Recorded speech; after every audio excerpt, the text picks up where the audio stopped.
This news update is brought to you by...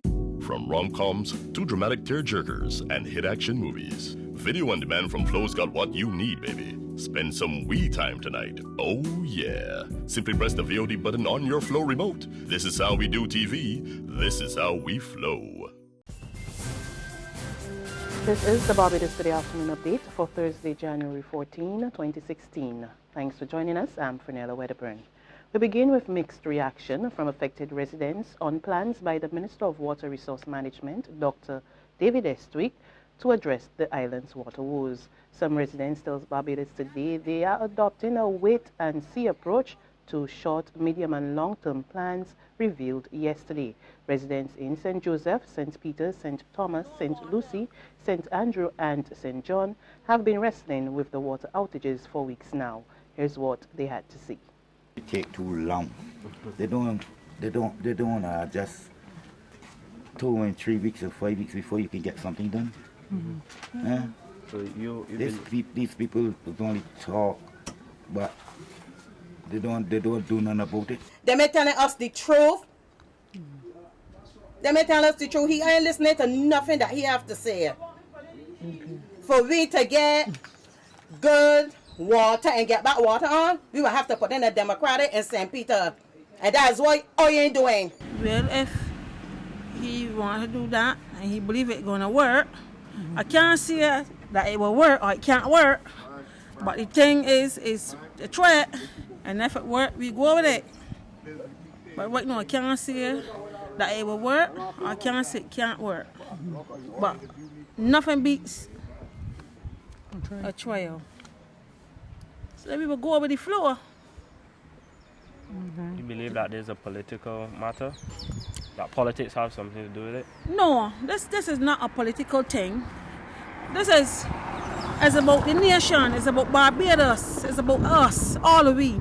It is. I won't say that it's a political thing because I would hate to believe that people, because of a particular party or affiliated with a particular party, will come to, deprive your water because of political issues. But I won't say it's a political issue. Residents reacting to plans outlined by Minister Dr. David Estwick yesterday. Now, one of the measures announced by Dr. Estwick was a water reuse policy, which he said had received Cabinet's approval. He believes this measure can save the Barbados Water Authority millions of dollars. The important objective of that policy is to separate potable water usage from non-potable water usage. All right? And it is designed to make sure that those persons now who have catchments of water on their property that the health services are saying could be contributing to vector development, that water could be now used productively in around your homes and also within your homes to flush your toilets and so on and so on. To do that, it would mean that you have to make sure there's no mixing of the potable with the water from down in the storage facility. That necessarily means that you have to create a dual color coding system to separate them so you don't have appropriate admix of potential admix. Persons who use large amounts of water, he said, would also benefit. For those persons who don't use much water, we may have to create an incentive for them to do it. But for those persons who use their potable water from any house to wash cars and wash them outside and flush toilets, it would be a savings to them because they're going to be paying less to the Barbados Water Authority. That would be the natural incentive. But for those persons who use small volumes of water, we believe we would have to put an incentive system in place to drive them towards that activity. So there's a discussion that I will have with the Ministry of Finance. One of the Caribbean's leading academic is concerned that the development of people of African descent appears off track, and he wants to turn this around. Vice Chancellor of the University of the West Indies, Sir Hilary Beckles, is calling for an African summit to kickstart the process. Sir Hilary, who has been leading the worldwide charge for reparations for slavery, made the call last night in the UWI Roy Marshall Lecture Theatre. To build global African solidarity now requires a new conception. To strengthen the African liberation movement and make sense of all of the new permutations in North America and Europe and North Africa, to bring all of that into a politic that is realistic and meaningful requires a new conception. African intellectuals, then, all of us who are here, we need to get together very shortly and have a global African summit. We need a global African summit to think this through, to work this through, because there's going to be a lot of work to be done in this very, very long 21st century. We need new tools, new intellectual weapons, new perspectives, and new concepts. Visitors to the island have been given the assurance that Barbados will continue to be a hospitable place. The promise from Prime Minister Frondell Stewart as he welcomed repeat visitors for the first of 4 receptions at Ilaro Court last night.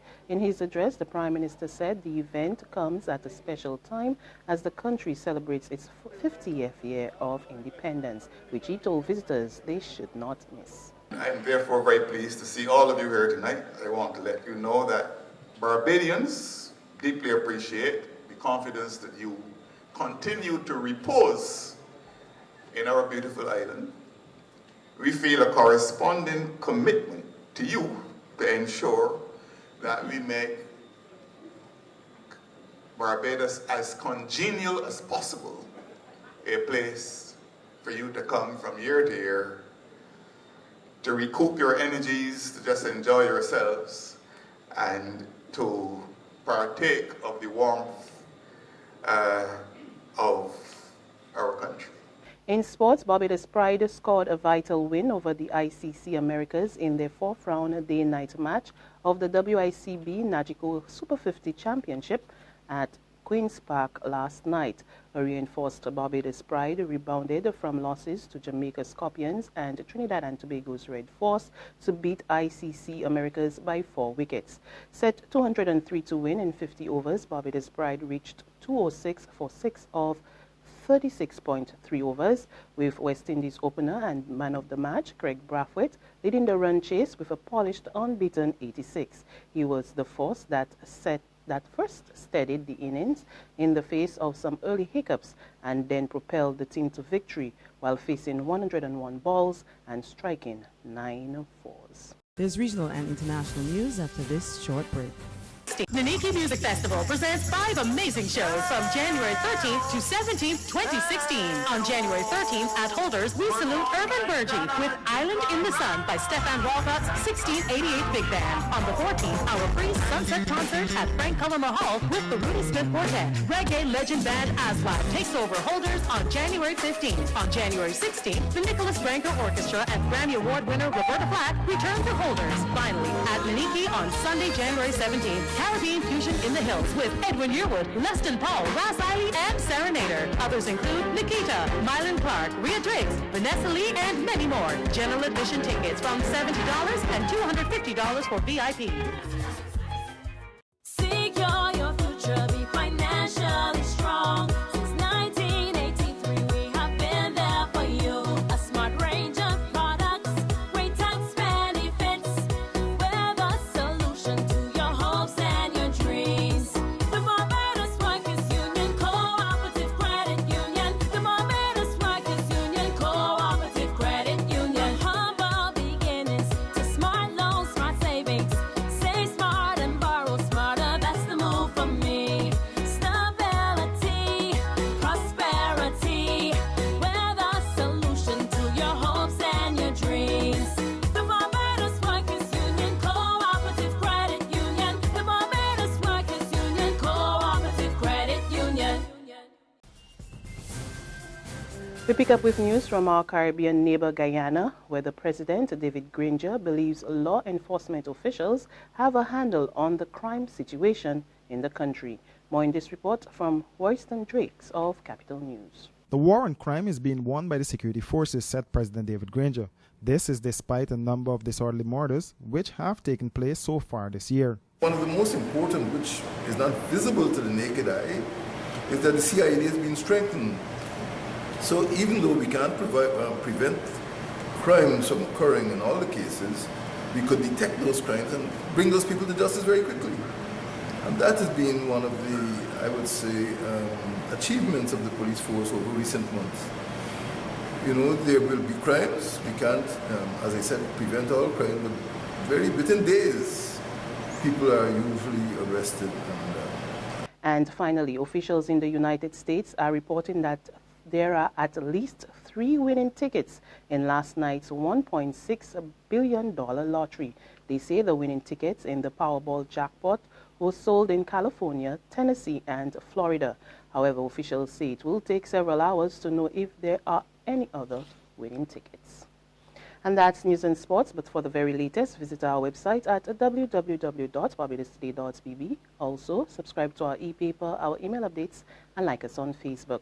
We're also on Izumi Media in bus terminals or screenplay at supermarkets and gas stations near you, as well as Channel 101 on Flow TV and Mix 96.9 FM. I'm Frenella Wedderburn. Good afternoon.